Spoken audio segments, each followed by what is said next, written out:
News first channel ವೀಕ್ಷಕರಿಗೆ ಭವಿಷ್ಯ ಈ ದಿನ ಕಾರ್ಯಕ್ರಮಕ್ಕೆ ಸ್ವಾಗತ.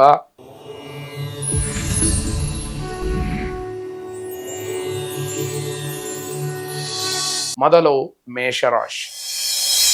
ಮೇಷರಾಶಿಯವರಿಗೆ ಯಾವುದೇ ರೀತಿಯ ಹೊಸ ಕೆಲಸಗಳನ್ನ ಆರಂಭ ಮಾಡೋದಕ್ಕೆ, ಹೊಸ ವ್ಯವಹಾರದ ಬಗ್ಗೆ ಮಾತುಕತೆಯನ್ನ ನಡೆಸಲಿಕ್ಕೆ, ಹೊಸಬರನ್ನ ಸಂಪರ್ಕ ಮಾಡಲಿಕ್ಕೆ, ಹೊಸತಾದಂತಹ ಏನನ್ನೂ ಖರೀದಿ ಮಾಡಲಿಕ್ಕೆ ಒಳ್ಳೆಯದಲ್ಲ ಈ ದಿವಸ ಅಂತ ಹೇಳಿ ಸ್ಪಷ್ಟವಾಗಿ ಹೇಳಬೇಕಾಗುತ್ತೆ.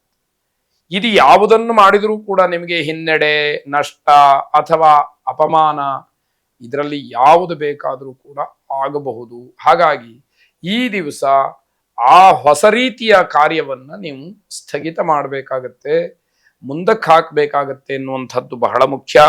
ಹಿರಿಯರ ಅಭಿಪ್ರಾಯ ಬಹಳ ಮುಖ್ಯವಾಗುತ್ತೆ ನಿಮ್ಮೆಲ್ಲ ಕೆಲಸದಲ್ಲಿ ಈ ದಿವಸ. ಅದನ್ನ ನಿರ್ಲಕ್ಷ್ಯ ಮಾಡಬಾರದು.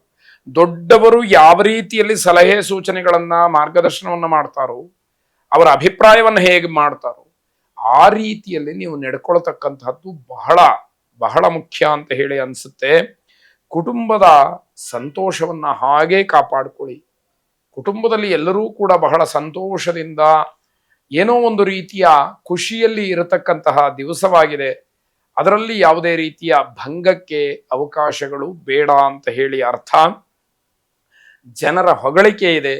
ನೀವು ಮಾಡತಕ್ಕಂತಹ ಕೆಲಸವಾಗ್ಬೋದು, ನಿಮ್ಮ ಸಮಯೋಚಿತವಾದಂತಹ ಬುದ್ಧಿವಂತಿಕೆ ಆಗ್ಬೋದು, ಬೇರೆಯವರಿಗೆ ಮಾಡುವಂತಹ ಸಹಾಯ ಸಹಕಾರಗಳು ಇವೆಲ್ಲವೂ ಕೂಡ ನಿಮ್ಮ ಹೊಗಳಿಕೆಗೆ ಕಾರಣವಾಗ್ತಕ್ಕಂಥದ್ದು. ಮಕ್ಕಳ ವಿಚಾರದಲ್ಲಿ ಸ್ವಲ್ಪ ತೊಂದರೆಯಾಗತ್ತೆ, ಸಮಸ್ಯೆ ಆಗತ್ತೆ, ಅದನ್ನ ಗಮನಿಸಬೇಕಾಗತ್ತೆ. ಮಕ್ಕಳು ಏನೋ ತಪ್ಪನ್ನ ಮಾಡ್ತಾರೆ ಅಥವಾ ನಿಮ್ಮ ಮನೆಗೆ ನಿಮಗೆ ಅಲ್ಲದೆ ಇರತಕ್ಕಂಥದ್ದು ಅಪಕೀರ್ತಿಯನ್ನು ತರತಕ್ಕಂತಹ ಕೆಲಸಗಳು ನಡೀಬಹುದು. ಅದು ನಿಮಗೆ ತುಂಬಾ ಘಾಸಿಯನ್ನು ಉಂಟು ಮಾಡ್ತಕ್ಕಂಥದ್ದಾಗತ್ತೆ. ಆರೋಗ್ಯ ಸಮಸ್ಯೆ ಸ್ವಲ್ಪ ಕಾಡುತ್ತೆ. ಅದರಲ್ಲೂ ನಿರ್ದಿಷ್ಟವಾಗಿ ನರ ಅಥವಾ ಮೂಳೆ ಇದಕ್ಕೆ ಸಂಬಂಧಪಟ್ಟ ಹಾಗೆ ಸ್ವಲ್ಪ ಸಮಸ್ಯೆ ಕಾಡಬಹುದು, ಗಮನಿಸ್ಕೊಳ್ಳಿ. ವಿಶೇಷವಾಗಿ ಧನ್ವಂತರಿ ಮಹಾವಿಷ್ಣುವನ್ನ ಪ್ರಾರ್ಥನೆ ಮಾಡಿ ಶುಭವಾಗಿ. ವೃಷಭ ರಾಶಿ, ದಾಂಪತ್ಯದಲ್ಲಿ ಸ್ವಲ್ಪ ಹೊಂದಾಣಿಕೆ ಬೇಕು. ಪ್ರತಿನಿತ್ಯವೂ ಕೂಡ ಹೀಗೆ ನಾನು ಹೇಳಿದ್ದೇ ಆಗಬೇಕು ಅಂತಕ್ಕಂತಹ ಒಂದು ನಮ್ಮದೇ ಆದಂತಹ ಒಂದು ಹಿಡಿತ ಒಳ್ಳೆಯದಲ್ಲ. ಸ್ವಲ್ಪ ಅನುಸರಿಸ್ಕೊಂಡು ಹೋಗ್ತಕ್ಕಂತಹ ಸ್ವಭಾವ ಇದ್ರೆ ಸಾಂಸಾರಿಕವಾಗಿ ಉತ್ತಮವಾದಂತಹ ಸಾಧನೆಯನ್ನ ಮಾಡಲಿಕ್ಕೆ ಅವಕಾಶ ಇದೆ.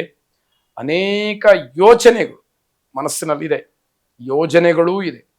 ಆದ್ರೆ ಅದೆಲ್ಲ ಕಾರ್ಯರೂಪಕ್ಕೆ ಬರಬೇಕಲ್ಲ. ಬರೀ ಮನಸ್ಸಿನಲ್ಲಿ ಯೋಚನೆ ಮಾಡಿದ್ರೆ ಪ್ರಯೋಜನ ಏನು ಅಲ್ವಾ? ಕಾರ್ಯರೂಪಕ್ಕೆ ತರುವಂತಹ ಮನಸ್ಥಿತಿ ಇರಬೇಕಾಗತ್ತೆ. ಸ್ನೇಹಿತರ ಜೊತೆ ವಿವಾದವಾಗತ್ತೆ. ಸ್ನೇಹಿತರು ಏನೋ ಮಾತಾಡ್ತಾರೆ, ಆಗ ಅದಕ್ಕೆ ನಿಮ್ಮ ಅಭಿಪ್ರಾಯವನ್ನು ಹೇಳುವಾಗ ಅದು ವಿವಾದವಾಗಿ ಬದಲಾವಣೆ ಆಗ್ತಕ್ಕಂಥದ್ದಾಗುತ್ತೆ. ಮನೋರಂಜನೆಯ ದಿವಸವಾದರೂ ಕೂಡ ಸಂತೋಷ ಕಡಿಮೆ. ಈ ದಿವಸ ಮನೋರಂಜನೆಗಾಗಿ ಮೀಸಲಿಟ್ಟಂತಹ ದಿವಸ ಅಂತ ನೀವು ಅಂದುಕೊಂಡ್ರೆ ಆದ್ರೆ ಸಂತೋಷ ಕಡಿಮೆ. ಎಲ್ಲೋ ಹೋಗ್ತೀರಿ ವಿಹಾರಕ್ಕೆ, ಆದ್ರೆ ಅಲ್ಲಿ ಇನ್ಯಾವುದೋ ವಿಷಯ ಅಡ್ಡಿ ಬಂದು ಅಸಂತೋಷಕ್ಕೆ ಕಾರಣವಾಗ್ತಕ್ಕಂಥದ್ದು ಅಥವಾ ಇನ್ನೇನೋ ಒಂದು ಘಟನೆ ನಡೆಯುವಂಥದ್ದು. ಹೋಗಿರತಕ್ಕಂತಹ ಉದ್ದೇಶ ಅಲ್ಲಿ ನೆರವೇರದೆಯೇ ಬೇಸರವನ್ನ ಪಟ್ಟುಕೊಂಡು ವಾಪಸ್ಸಾಗ್ತಕ್ಕಂಥದ್ದಾಗತ್ತೆ. ಮನೆಯಿಂದ ಹೊರಗಿದ್ದಾಗ ನಿಮಗೆ ಖುಷಿ ಆಗತ್ತೆ, ಮನೆಯಲ್ಲಿದ್ದಾಗ ಏನೋ ಬೇಸರ, ಅಸಮಾಧಾನ, ಒಂದು ರೀತಿಯಲ್ಲಿ ಎಲ್ಲರೂ ಹೊರಗಡೆ ಹೋಗಿ ಬರಬೇಕು ಅಂತಕ್ಕಂತಹ ಭಾವನೆ ಹೆಚ್ಚಾಗುವಂಥದ್ದಾಗುತ್ತೆ. ಪ್ರಯಾಣವೂ ಕೂಡ ಇಷ್ಟ ಆಗಬಹುದು. ಎಲ್ಲೋ ಒಂದಷ್ಟು ದೂರ ನಾನು ಪ್ರಯಾಣವನ್ನು ಮಾಡಬೇಕು, ಲಾಂಗ್ ಡ್ರೈವ್ ಅಂತ ಏನು ಹೇಳ್ತಾರೆ, ಆ ರೀತಿಯಲ್ಲಿ ಮನಸ್ಸಿಗೆ ಬರುವಂಥದ್ದಾಗುತ್ತೆ. ಕುಲದೇವತಾ ಪ್ರಾರ್ಥನೆಯನ್ನ ಮಾಡಿ ಶುಭವಾಗಿ. ಮಿಥುನ ರಾಶಿ, ಸಹೋದ್ಯೋಗಿಗಳಿಗೆ ನಿಮ್ಮಿಂದ ಸ್ವಲ್ಪ ಮಟ್ಟಿಗೆ ಸಹಾಯವಾಗ್ತಕ್ಕಂತಹ ದಿವಸ ಇದು. ಹಾಗಾಗಿ ನಿಮ್ಮ ಸಹಾಯದ ನಿರೀಕ್ಷೆಯಲ್ಲಿ ಅವರಿರ್ತಾರೆ. ನಿಮಗೂ ಕೂಡ ಅವರಿಗೆ ಒಂದಷ್ಟು ನನ್ನ ಕೈಲಾದ ಸಹಾಯವನ್ನ ಮಾಡಬೇಕು ಅನ್ನುವಂತಹ ಮನಸ್ಥಿತಿ ಇರುತ್ತೆ. ಹಾಗಾಗಿ ಇದು ನೆರವೇರತಕ್ಕಂತಹ ದಿವಸ ಅಂತ ಹೇಳಬೇಕು. ನಿಮ್ಮ ಶ್ರಮದಿಂದ ಹಲವಾರು ಜನಕ್ಕೆ ಶುಭವಾಗುತ್ತೆ. ನೀವು ಕಷ್ಟಪಡ್ತೀರಿ, ಬೇರೆಯವರಿಗೆಲ್ಲ ಅದರ ಫಲಿತಾಂಶ ಫಲಗಳು ಸಿಕ್ಕುವಂಥದ್ದು. ಅದರಿಂದ ನಿಮ್ಮನ್ನ ಪೂಜ್ಯ ಭಾವನೆಯಿಂದ ಕಾಣತಕ್ಕಂತಹ ಕೆಲಸವಾಗತ್ತೆ. ದಿನದ ಆರಂಭದಲ್ಲಿ ಕೆಲಸದ ಉದಾಸೀನತೆ ನಿಮ್ಮನ್ನ ಕಾಡುವಂಥದ್ದು. ಬೆಳಗ್ಗೆ ಎದ್ದ ತಕ್ಷಣ ಅಯ್ಯೋ ಈ ಕೆಲಸ ಮಾಡಬೇಕಲ್ಲ ಅಂತಕ್ಕಂತಹ ಬೇಜವಾಬ್ದಾರಿತನವೋ, ಆಲಸ್ಯವೋ, ಅಥವಾ ಆ ಕೆಲಸ ಮಾಡಲೇಬೇಕಲ್ಲ, ಅನಿವಾರ್ಯತೆ ಇದೆಯಲ್ಲ ಅಂತಕ್ಕಂತಹ ಮನಸ್ಥಿತಿಯೋ ನಿಮ್ಮನ್ನ ಕಾಡುತ್ತೆ. ಆದರೆ ಎಲ್ಲವೂ ಕೂಡ ಅನಿವಾರ್ಯ, ಅಗತ್ಯವಾಗಿ ಮಾಡಲೇಬೇಕಾದಂತಹ ಕರ್ತವ್ಯವಾಗುತ್ತೆ. ಕುಟುಂಬದವರ ಜೊತೆ ಸಾಯಂಕಾಲದ ಹೊತ್ತಿಗೆ ಉತ್ತಮವಾದಂತಹ ವಾತಾವರಣ ಇರುತ್ತೆ. ಬಹಳ ಸಂತಸದಿಂದ ಆ ಸಮಯವನ್ನ ಕಳೀತಕ್ಕಂತಹದ್ದಾಗತ್ತೆ. ಮಂಗಳ ಕಾರ್ಯ ಮತ್ತೆ ಶುಭ ಕಾರ್ಯ ಇದರ ಬಗ್ಗೆ ಚಿಂತನೆಯನ್ನ ನಡೆಸ್ತೀರಿ. ಅವೆಲ್ಲವೂ ಕೂಡ ಸಾಕಾರವಾಗುವಂತಹ ಸೂಚನೆ ಕಾಣುವಂಥದ್ದಾಗತ್ತೆ. ಎರಡನೇ ಬಳಗದ ಅಣ್ಣ ತಮ್ಮಂದರಿಗೆ ತೊಂದರೆ ಆಗತ್ತೆ. ಕಸಿನ್ಸ್ ಅಂತ ಏನ್ ಹೇಳ್ತೀವಿ, ದೊಡ್ಡಪ್ಪ ಚಿಕ್ಕಪ್ಪನ ಮಕ್ಕಳು, ದೊಡ್ಡಮ್ಮ ಚಿಕ್ಕಮ್ಮನ ಮಕ್ಕಳು, ಈ ರೀತಿಯವರ ಜೊತೆಯಲ್ಲಿ ಸ್ವಲ್ಪ ಏನೋ ಭಿನ್ನಾಭಿಪ್ರಾಯಗಳು, ಅದರಿಂದ ತೊಂದರೆ ಕಾಣುವಂಥದ್ದಿದೆ.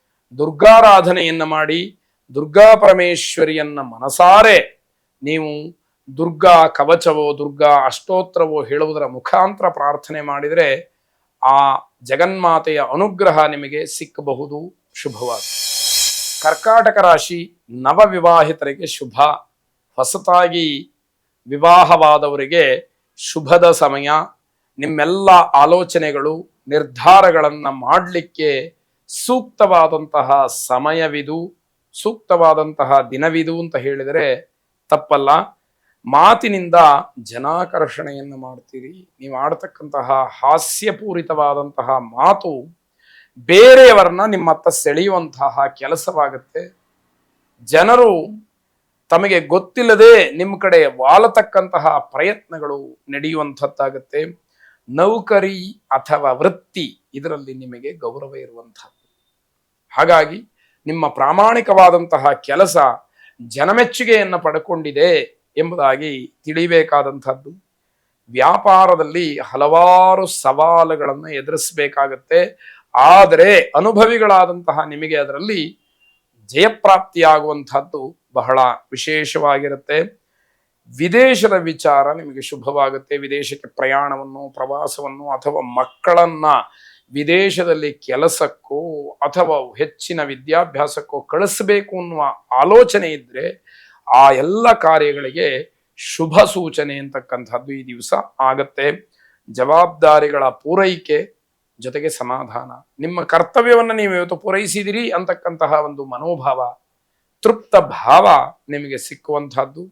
ಅದರಿಂದ ಒಂದು ನಿಟ್ಟುಸಿರನ್ನ ಬಿಡ್ತೀರಿ, ನನ್ನ ಕರ್ತವ್ಯವನ್ನು ನಾನು ಪೂರೈಸಿದ್ದೀನಿ ಅಂತಕ್ಕಂಥದ್ದು ನಿಮಗೆ ಆಗತ್ತೆ. ಹಿರೀಕರ ಆಶೀರ್ವಾದವನ್ನ ಪಡ್ಕೊಳ್ಳಿ.